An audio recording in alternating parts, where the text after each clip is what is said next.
Alright, welcome back to Master Guitar. It's the second week of the unboxings, so let's get on to it. This one actually has a 4 on it. That has a 4, that has a 4. They all say 4. So I don't know which one to open first.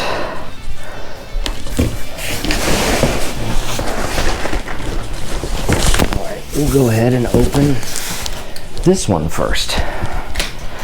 And last week I think I mentioned that one or two of these I may get a little emotional over, and I didn't get that on the 2600 video, and I explained why, because I had been very ill, and that point was just very blessed to be alive. Oh, if that offends you, sorry, but hey, I'm alive, and you have never been in that situation, or you would understand what I'm saying. That's a traumatic health event, and I survived. So, here we are. Second unboxing. What is this week's thing? Bubble wrap. Excellent. Thanks, everybody. See you next time. Okay, wait. Let's open it up. What is it? Hint, what do you see the logo? You see it right there? Before I open this, I'm going to explain that I have wanted one of these since 1979, 1978, 1979, somewhere around there. And yes, I'll go ahead and say it was because I got the album Farewell to Kings.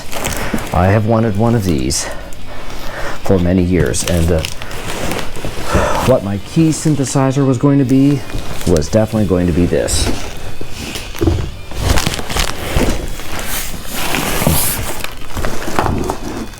What? No candy? Sweetwater, slacking. It is the Poly D.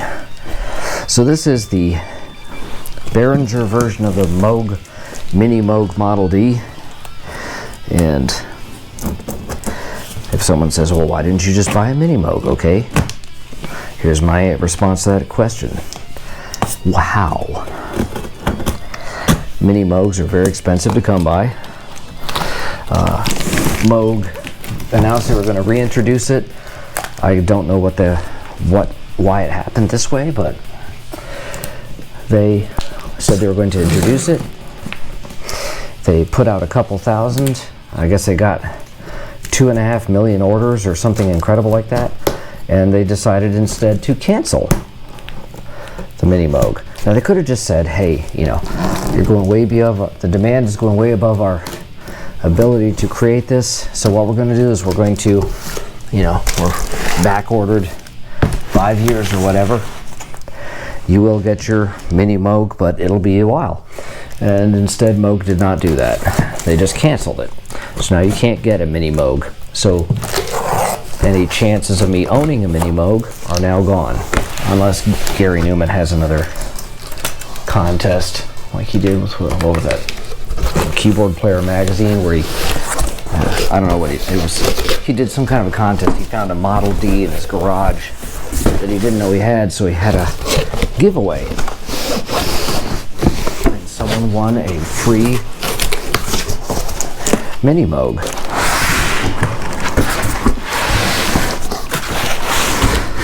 Wow.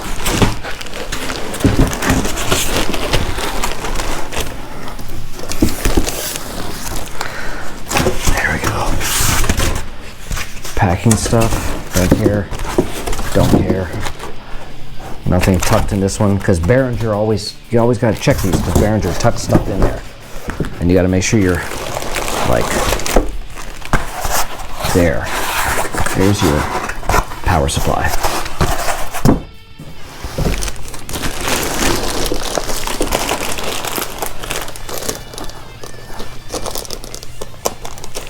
The badge is off kilter there. So I'll have to see if I can push that back into position. Just use the knife. I guess I need to take this out and sharpen it up. I have a grinding wheel in my barn, and I can't and do frequently sharpen my knives.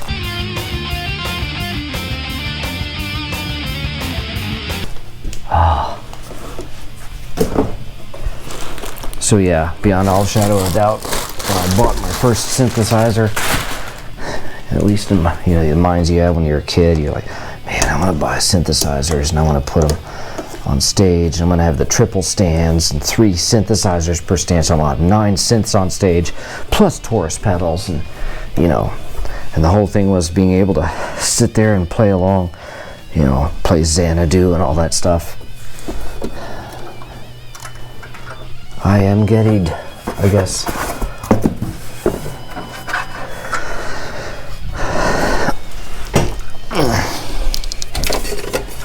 Alright, so there's a little thing that lifts up right there, and there you go.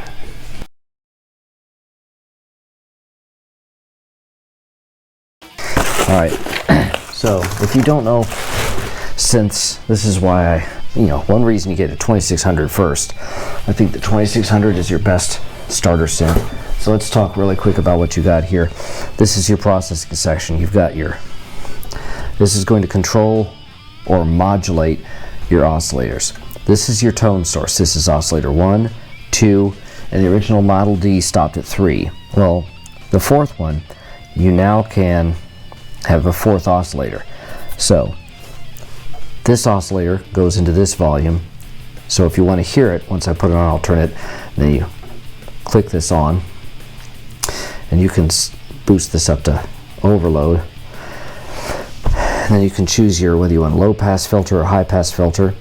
Filter modulations, you'd click these on. Keyboard control you'd want on. And then this is now your filter. This is your ADSR, attack, decay, sustain. Over here you have an LFO rate that's controlling how much your low frequency oscillator is going to be affecting all of your other oscillators. Glide is portamento. So if I hit from here to here, but you'll hear when I plug it in. And then this is the sequencer, which the Model D did not have. This is the chorus and distortion areas. The Model D did not have those. So this was just more spread apart and easier to get your hands on. I mean, this is amazing. Alright, so let's pause this.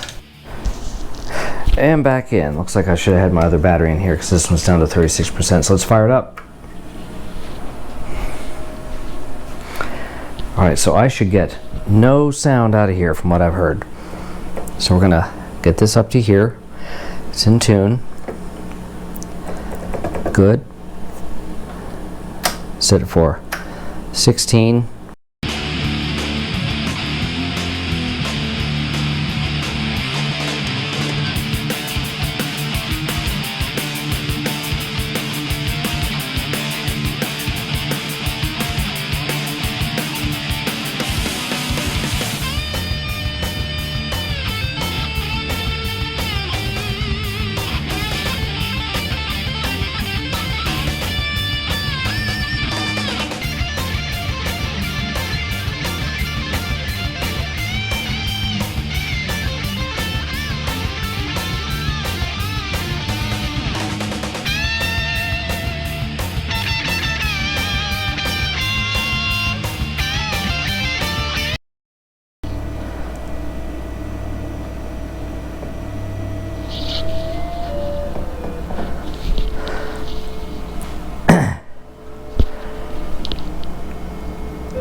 So we got all these set for 8s, if those are 4s.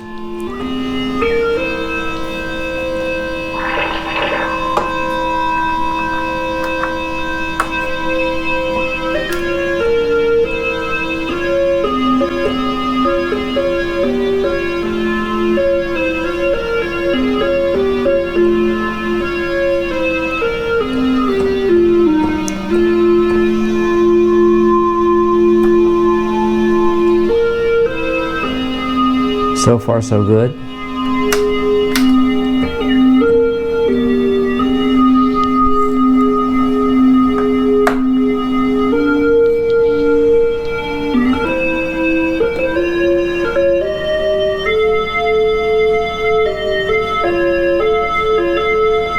Okay, so it's definitely in mono right now. I'm not seeing...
Keep it on pink, filter mode high, modulation on.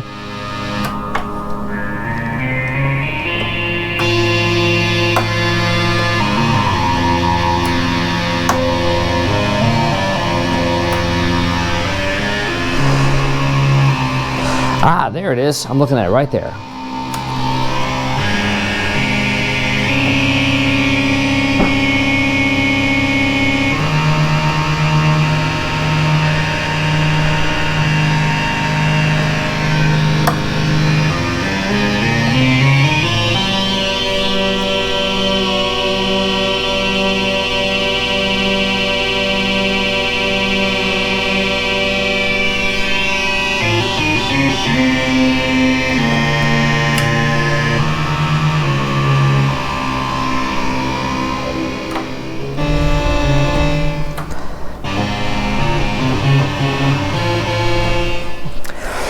Okay, well there we go. I played a little bit with the Poly D, got it working, so there you go. I'll get it on the stand tomorrow. I got to figure out how to get all these stands set up. This onstage one's a bit of a brute, so I may end up having to cut that down. That's huge, but it is plastic, so I can cut it down. All right, so there you go. Comment, like, subscribe. Helps search engines to find us. We'll see you next time, and we'll do the unboxing on the next one. Bye.